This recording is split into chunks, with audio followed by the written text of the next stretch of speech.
Hello everyone welcome back to my channel. आशा करुँच आपण मैंने भल थे। तो चलते आज वीडियो को स्टार्ट करवा।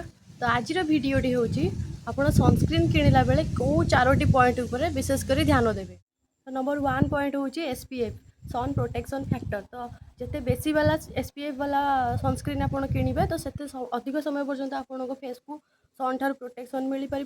तो से सब ध्यान रखि थे जिते सनस्क्रीन किणुंट 50+ SPF थी दरकार। देन सेकेंड पॉइंट जोटा कि आप ध्यान रखिए से आपको सनस्क्रीन रे मेंशन थी कि ब्रॉड स्पेक्ट्रम अच्छी। तो सहीटा थी कौन ना आपको यूवी रे रु प्रोटेक्शन मिल। तो से सब ध्यान रखिए आपको सनस्क्रीन रे ब्रॉड स्पेक्ट्रम लिखाई जरूरी। देन 3 नंबर पॉइंट जोटा कि आपको सब ध्यान रखा पड़ो सनस्क्रीन किणला बेले सेटा हूँ आपको स्किन टाइप। जदि आपको स्किन टाइप ऑयली अच्छी कि कॉम्बिनेशन अच्छी कि सेंसिटिव स्किन आपंकर अच्छी ताल आपको सब जेल सनस्क्रीन किणवाटा ही आपंप बेनिफिशियल रहाद्वारा कि आपको मुहर किसी रिएक्शन करनी। तो से सब आप ऑयली स्किन कॉम्बिनेशन स्किन कि सेंसिटिव स्किन ये सब थी आपको जेल सनस्क्रीन किणिले आपको भल रहा।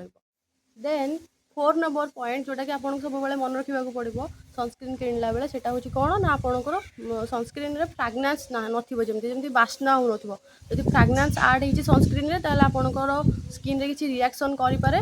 तो से सब ध्यान रखिए जमी फ्राग्रेंस फ्री सनस्क्रीन आप किणतु। तो यही सब थी 4टी मेन पॉइंट जो आप सनस्क्रीन परचेज कर। तो एमती ध्यान रखिए किणिले आपको सनस्क्रीन रू फायदा मिल पार ना जदि आप सनस्क्रीन यही सब 4टा जाक पॉइंट मिस कर जाऊँगी ये 4टी जाक पॉइंट को बेसी ध्यान दौना देन आपको सनस्क्रीन आपको फेस पे भल न रही उल्टे आहरी आपको सनस्क्रीन मुहर रिएक्शन हो पाए। तो से सब यही 4टी पॉइंट उपर ध्यान आशा करुँच आपको आज भिडियोटी भल लगी आउ वीडियो आपको किपरि लगिला कमेंट करके निश्चित जनातु।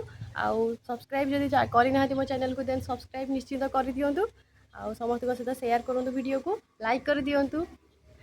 ये कहबार अच्छी देन आहरी बहुत भल भल वीडियो आसवाक जाऊँगी। Thanks for watching bye bye.